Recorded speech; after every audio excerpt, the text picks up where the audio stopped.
Olá, bom dia. Começa aqui mais uma edição do Eldorado Expresso, trazendo para você os principais destaques das plataformas do Estadão nesta sexta-feira. E começamos com a repercussão da carta à nação do presidente Jair Bolsonaro, em que ele recua dos ataques ao Supremo Tribunal Federal, especialmente ao ministro Alexandre de Moraes, que ele havia chamado de canalha nos atos políticos da terça-feira e havia dito que não respeitaria as decisões dele. Agora ele chamou até o ministro Moraes de jurista qualificado, de professor, e diz que se houver contestação a decisões judiciais, isso deve respeitar os trâmites legais. Demonstrou disposição ao diálogo, isso depois de um encontro com o ex-presidente Michel Temer, que Bolsonaro mandou buscar em São Paulo e que ajudou a redigir a carta. Os detalhes desse compromisso, as análises de quanto tempo ele vai durar e as reações você encontra nas plataformas do Estadão.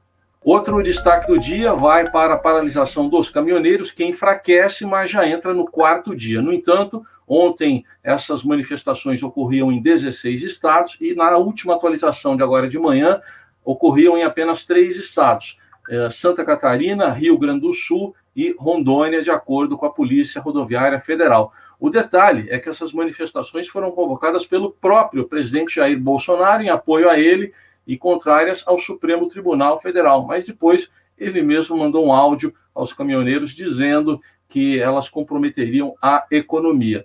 Apesar de ainda restarem poucas manifestações, a Polícia Rodoviária Federal informa que não há bloqueios e a atualização você confere também no portal do Estadão. Outro destaque do dia vai para a aprovação, em ritmo mais apressado que pôde, da Câmara dos Deputados, do novo Código Eleitoral Brasileiro, que traz algumas polêmicas, como, por exemplo, uma flexibilização na lei da ficha limpa em relação à contagem do prazo em que um candidato condenado fica inelegível. Essa contagem que começava somente depois de concluída a pena, depois de cumprida a pena, agora começa a ser na própria condenação, a partir da data da própria condenação. Também regras de fiscalização dos partidos foram afrouxadas, mas acabou sendo retirada aquela previsão de uma quarentena, um período de 5 anos, em que juízes, policiais, promotores, procuradores não poderiam se candidatar depois de deixar os cargos.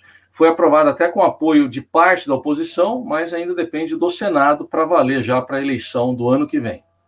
Destaque também para os 20 anos dos atentados terroristas de 11 de setembro de 2001. A data é lembrada amanhã. Esses atentados deixaram cerca de 3 mil mortos, provocaram a chamada Guerra ao Terror com a invasão do Afeganistão, que terminou agora, 20 anos depois, sem muitos resultados, e com a volta do Talibã ao poder, que na época era tido como um apoiador da Al-Qaeda, a autora dos atentados nos Estados Unidos.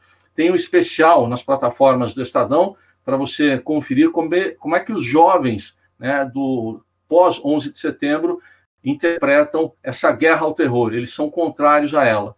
Temos também um especial do podcast Estadão Notícias com uma análise do que mudou nesses 20 anos. No futebol, destaque para as eliminatórias da Copa do Mundo na América do Sul, com o Brasil só ganhando. Mais uma vitória, desta vez 2-0 sobre o Peru. O técnico Tite diz que está satisfeito com a criatividade do time. A Argentina também venceu por 3-0 a Bolívia, com 3 gols do Messi. Você confere os resultados, a classificação das eliminatórias, com o Brasil disparado na liderança e a Argentina em segundo, no portal do Estadão, que também traz os detalhes da rodada do fim de semana do Brasileirão, que pode ter a estreia do William pelo Corinthians, tem a estreia do Fábio Carille como novo técnico do Santos, tem as notícias do São Paulo e a expectativa também para o clássico Palmeiras e Flamengo.